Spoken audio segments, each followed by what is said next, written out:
আল্লাহ রসুলের সহিহ হাদিস মোতাবেক বলা হয়েছে, আল মারু মা আহাব্বা ইলাইহি, দুনিয়াতে যার সাথে যার মহব্বত তার সাথে তার হাসর হবে। আপনি যদি সত্যিকারই একজন হক্কানি ওলি আল্লাহর দুনিয়াতে সাথী হয়ে থাকতে পারেন, তাহলে অবশ্যই আল্লাহ রসুলের হাদিস অনুযায়ী এবং আল্লাহর কোরআন অনুযায়ী আল্লাহ বলেছে ওয়াকুনু মা সাদিকিন, সত্যবাদীদের সাথী হয়ে থাকার কথা। এই কথা আল্লাহ কেন বলল? অথচ এরা বলতেছে যে লাগবে না। আমরা আসলে প্রত্যক্ষভাবে যদি জানতে চাই, বুঝতে চাই, এনারা দেখবেন সাধারণ নন মুসলিমের মতন এরা আর কি। ধরেন সাধারণ মানুষ কোরআন হাদিস বোঝে না, এই শ্রেণী মানুষকে আলেম মনে করে তারা সেই ফতুয়াগুলো একজন বড় মাশায়েখ শায়েখ এবং আলেমের প্রতি ফতুয়া যে বর্তাচ্ছে, এগুলো কিন্তু আসলে সম্পূর্ণই অপরাধ। কারণ সাধারণ মানুষ বোঝে না, তারা ভুল করতেই পারে। এই ভুলের বোঝাটা কি আলেম ওলামা টানবে? টানার কথা অবশ্যই না। আমরা সেদিকে একটু লক্ষ্য করব, খেয়াল করবো ইনশাআল্লাহ। কুল পাবে না, পিসাব কোত্থেকে আপনাকে রক্ষা করবে?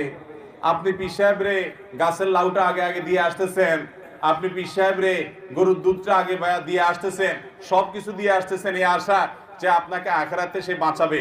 আপনি দেখবেন পিসাব ইয়ারাম সিয়ামসি করতে করতে পাগলের মতো দৌড়াচ্ছে। এখানে আপনার পিসাব কি করবে?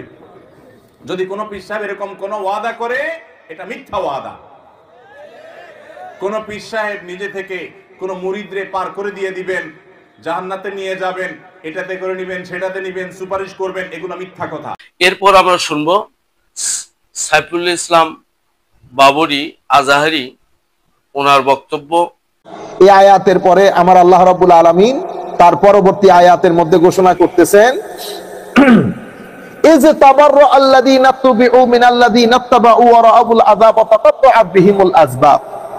এখন কিয়ামতের ময়দান লোক দুই ধরনের হবে, অনুসরণকারী এবং যাদের অনুসরণ করা হয় তারা।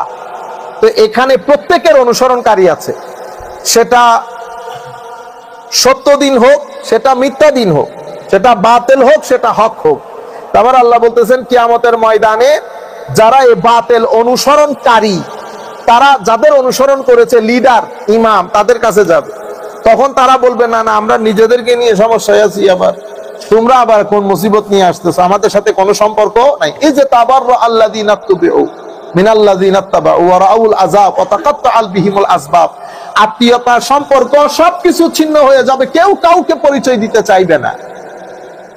কিন্তু মনে রাখবেন সব জায়গার মধ্যে এক্সেপশন রেখেছেন আল্লাহ। ইয়াওমা ইয়াফিরুল মারউ, কিয়ামতের ময়দানে ব্যক্তি মানুষ তার বন্ধু বান্ধব, তার আত্মীয় স্বজন, তার স্ত্রী, তার পুত্র সবকিছু থেকে পলায়ন করবে, কেউ কারো পরিচয় দিতে চাইবে না। ইল্লা, আমরা কি করি? শুধু এতটুকুন পর্যন্ত বলি, কেউ কারো পরিচয় দিতে চাইবে না, কেউ নাই সেদিন। একজন আমাদের তকরির করতেও শুনেছি, কোন পীর, কোন অমুক, কোন সমুক কেউ করবে না। ইয়াউমা ইয়াফিরুল মার, আপনি আয়াত তো শেষ করেন নাই। আয়াতের মধ্যে কিন্তু বাট আছে, বাট কি আছে? বাট। শেষের মধ্যে ইল্লা একটা শব্দ আছে, ইল্লা আমরা বলি এটাকে হারফে ইস্তেসনা। আপনি যারা কনস্টিটিউশনাল ল পড়ে বা যারা ল পড়ে তারাও ভালো করে জানে, ক্লাউসের মধ্যে আপনি পড়তেছেন, শেষে কিন্তু একটা কি আছে? বাট আছে, বাট আছে। বাট মানে